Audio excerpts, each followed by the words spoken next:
Welcome back to Copper Star Precision, the channel dedicated to getting you more points at your competitive shooting matches. Now, it's the first of the month, which means we'll be going over the NRL 22 April Course of Fire in due time, but I was looking through sort of my reserves here, and I'm kind of running out of ammo, so I thought today I'd go over my reloading process for reloading 22 LR. Alright, so we've got our 22 LR cases here, and we're going to reload them. So the first thing we need to do in any reloading process is reprime the brass. So here we have our 22 LR case, and we have our primers. So I'm using CCI number 250 large rifle primers. Now you're asking, aren't these centerfire primers? And that may be the case. You can use them in centerfire, but actually the 22 LR, the LR stands for large rifle, so we're going to be using them. The only difference is, in centerfire, you would put this at the back of the brass, and the firing pin hits this to set off the priming compound. But we actually flip them over when it comes to rimfire. There's this little anvil here, and that anvil, we're going to put that anvil side down so that when the firing pin hits the rim of the case in a rimfire cartridge, it will crush that anvil, and thus it will detonate the primer. So believe it or not, in every single 22 LR case, there is a large rifle primer at the bottom. So simple enough, we get our large rifle primer here, and remember we're going to turn it upside down, and then very gently, it takes a little bit of finesse, we're just going to position that right over top.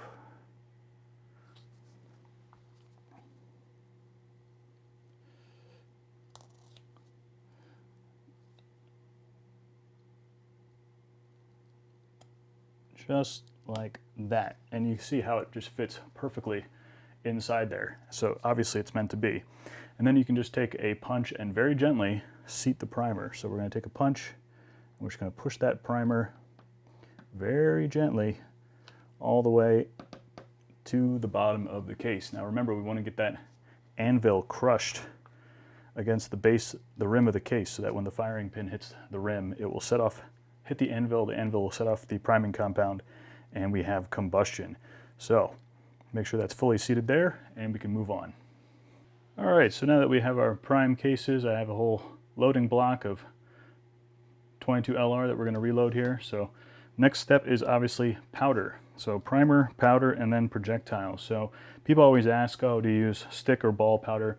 I happen to like this ball powder that I found in the kitchen, and basically it's really simple because it's one big ball of powder, and you simply fits perfectly right inside this case. You just need one.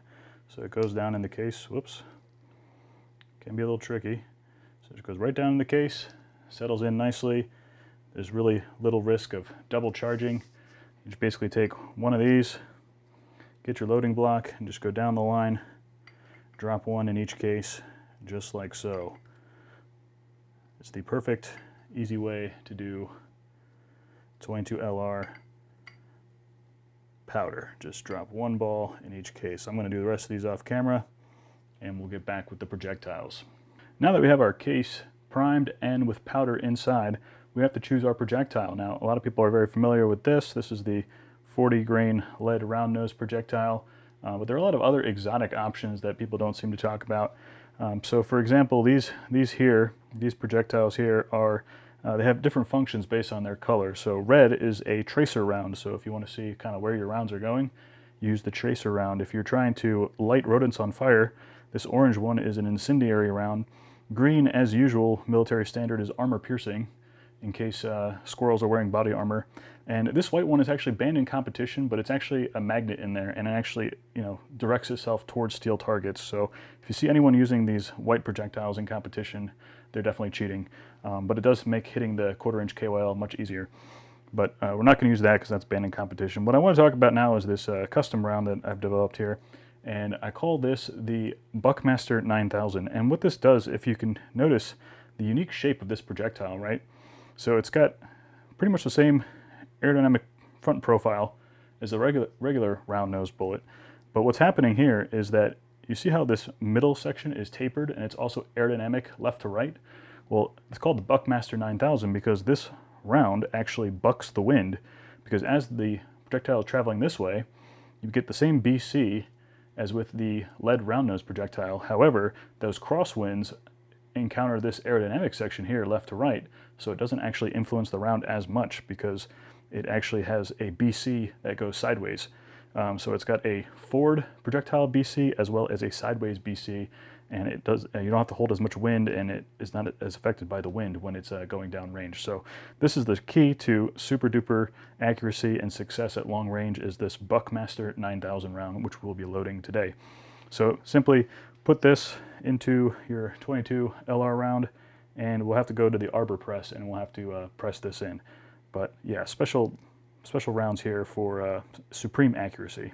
Now, one important thing also about 22 LR is that the projectiles themselves have a lubricant on them, and basically Eley is known to use beeswax. So don't forget, after you're done, get yourself some beeswax and lubricate the bullet so that it goes nicely down the barrel.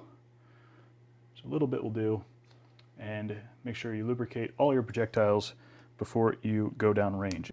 If you don't have beeswax, feel free to substitute your favorite lubricant of choice.